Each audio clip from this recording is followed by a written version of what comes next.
Very first, I'm Simon Stevens and I'm joined yet again by the bantamweight goat of Africa, Demarte, Pena. Demarte, before we get onto this quite historic card, it's our first fight night in EFC's history. Let's talk about EFC 89 because it was quite a contentious title fight between Nkazimana Zulu and Ntando Biko. Of course, Zulu missing weight, yet took away the win but didn't take the belt. What do you think of it? Very, very interesting night. I mean, the first round was incredible. Biko came out, did exactly what we thought he was going to do. Took Zulu down, controlled him. I mean, I thought that was going to be the narrative of the fight. Surprisingly, the second round, Zulu is almost submitted, then he's able to reverse that position and finishes Biko with that guillotine. I mean, I've trained with Zulu before. I know he's a good grappler, but I didn't think he was going to pull it off that early. I thought it was going to take longer in the fight. So, I mean, I wasn't that surprised that he won because I thought Zulu was going to surprise him on the ground because he's very sneaky on the ground. But the way that first round went, I thought it was going to be the narrative of the fight, and then Biko is going to be the new champion. But we don't have a new champion yet, so that's to be obviously a rematch, I would assume, going forward.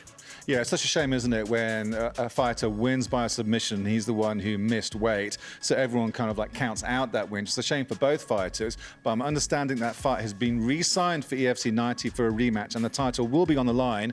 How do you think that rematch will go down if both fighters make weight this time? I mean, rightfully so. I mean, he wasn't definitely a flyweight on that night. And obviously with rehydration and then the process could have been many kgs over. So I feel that it's only fair that they get a rematch. And I think Biko's learned his lesson. He's obviously going to adjust accordingly. He's going to be wary of the ground as well, not just the striking.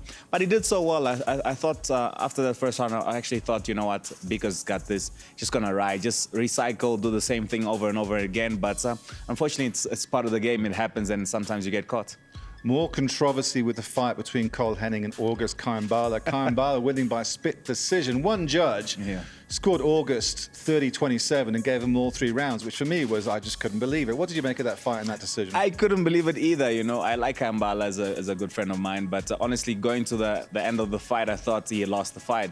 Possibly could have won round 2, but I think Cole was putting more pressure, even though sometimes he wasn't engaging. He was the one who was trying to make the fight happen, you know. I feel that Kaimbala was just reactive and then throwing those bombs. I think the judges might have saw that as more activity because he was just swinging. But a lot of those shots weren't landing, so I feel that Cole did enough to win. But obviously, we are not the judges, so there are those 3 judges that decided the fight should go that way. So I think that Cole should have won the fight, but who am I to decide? I'm not a judge, so just an opinion. I completely agree with you. How you can score that 3 rounds to August, I've no idea. Let's talk about JT Buerta with a cracking first round KO of PT Coxon. Looks like the lad from CRT's finally arrived. Finally, I mean, this guy's got so much potential. In the amateur scene, he was destroying guys. It looks good. It's well built. You know, he came out and then with that body kick, I mean, was unbelievable. I think he's quite happy now. He's got that confidence going. Hopefully, he gets in the next one and then possibly get another massive win in his way. So I think just the jitters going to the fight, probably quite nervous. You know, he's got a stable full of other stars. Obviously, like guys like Dricus du Plessis, one of the biggest stars, if not the biggest stars at the moment in the African continent. So I think the pressure probably got to him, but now he's embraced it all. And we saw that he got a great performance. So possibly an opponent that's a little bit more well-versed, you know, someone a bit tougher so they can test him, and then let's see how he does. Yeah, it'd be interesting to see what kind of opponent Graham Cartmel matches him with next. Ashley Calvert returning after all these years and makes very short work of his opponent with a superb first-round guillotine. What do you think of his return? Ashley Calvert, I mean, is part of the OGs, you know. I think when I started fighting back then in 2011, that's when he was also fighting one of the guys that was very unfortunate. I think with Ashley Calvert, what happened with him is that he always had jitters going to fights.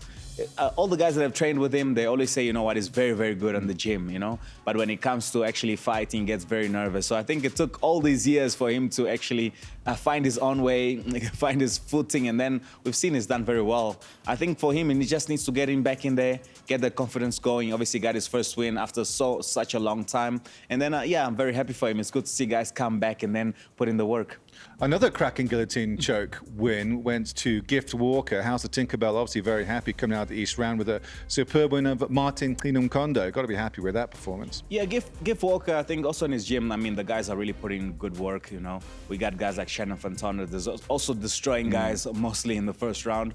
I think they got a really good thing going out there in that gym. Tinkerbell, you know, I assume he's coming back as well. He hasn't fought in a long time. That's the word. JP Kruger is coming back this year, yeah. Yeah, so it was also unfortunate, I think, in his time. He had fought for the title. I think he fought against Gareth McClellan. I feel that he's one of the guys that still has a lot to show. His team is really doing very, very well. They were quite dominant in the amateur scene. And now it's good to see him back in there. So, yeah, I'm excited. How difficult is it being a team leader, Demarte, knowing that you're going to come back and fight some of the world's best? I'm just asking you specifically. I think it's you know, there's a lot of pressure, obviously, because you need to perform. You know, there's a lot of guys that look up to you. But the greats always embrace the pressure and excel. So I feel that he's a good fighter. I feel that he's going to take that role and then go out there and do well.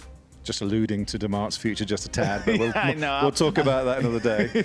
A cracking pro debut by Takamando, a Zimbabwean who left Zim at 5 years old and has grown up and trained in Ireland. Came out with Chris Field and Cahill Pendred, very well touted, a much anticipated pro debut. What do you make of his performance against a veteran now in Aziashu Chitamba?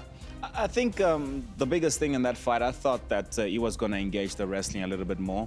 I feel that Aziashu should have done a lot better on the feet. I think that, I don't know what's gone on with Aziashu after that viral KO win. I think front tip kick to the face. The tip kick. After that, I don't know what's happened because he was on fire, to be honest, you know. I feel that he needs to do a lot more. Even in the striking aspect, I feel that he could have done better in that fight. So I was a little bit disappointed with his performance. I mean, it wasn't amazing, you know, like the way he lost. I feel that he could have done a lot better, to be honest.